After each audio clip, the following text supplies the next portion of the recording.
দর্শক আসসালামু আলাইকুম। আসলে আমি যে পরিবেশে দাঁড়িয়ে আছি সেটি একটি শুনশান, খুব নীরবতা, চারপাশে ভেঙে শব্দ, নানা ধরনের শব্দ শোনা যাচ্ছে। মানে অ্যাকচুয়ালি গ্রামের মধ্যে যেই শব্দগুলো আমরা সচরাচর শুনে থাকি সেই শব্দগুলো কানের মধ্যে আসছে। তবে খবর, গণমাধ্যম সব কিছুর পর যখন আমরা খবরের দিকে চোখ বোলাই একটু ব্যতিক্রম মনে হয়।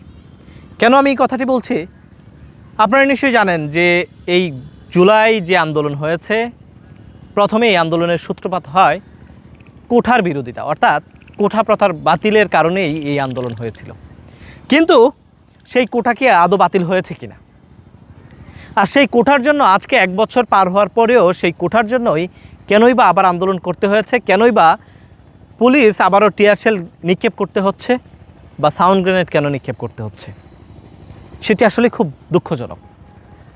আজকে প্রকৌশলীদের আজকের একটি আন্দোলন ছিল, তাদের দাবি নিয়ে আলটিমেটাম দেওয়া হয়েছিল। তারা এই আলটিমেটামে বলেছিল যদি তাদের দাবি পূরণ না হয় তাহলে তারা সচিবালয় ঘেরাও করবে। এমনকি প্রধান উপদেষ্টার যে বাসভবন রয়েছে যমুনা, সেই যমুনাও ঘেরাও করার হুমকি দিয়েছিল বা তারা আলটিমেটাম দিয়েছিল। তারপরে দেখা যায় তারা এক পর্যায়ে যখন তাদের দাবি নিয়ে তারা স্লোগান দেয় মেদানা কোঠা, কোঠা কোঠা বা মেদা মেদা, এই ধরনের একটি স্লোগান দিচ্ছিল, যেই স্লোগানকে আমরা দেখেছি 2024-এর আন্দোলনে।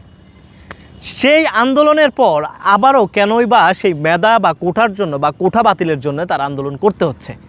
আসলে কোথায় সংস্কার, কোথায় আন্দোলন?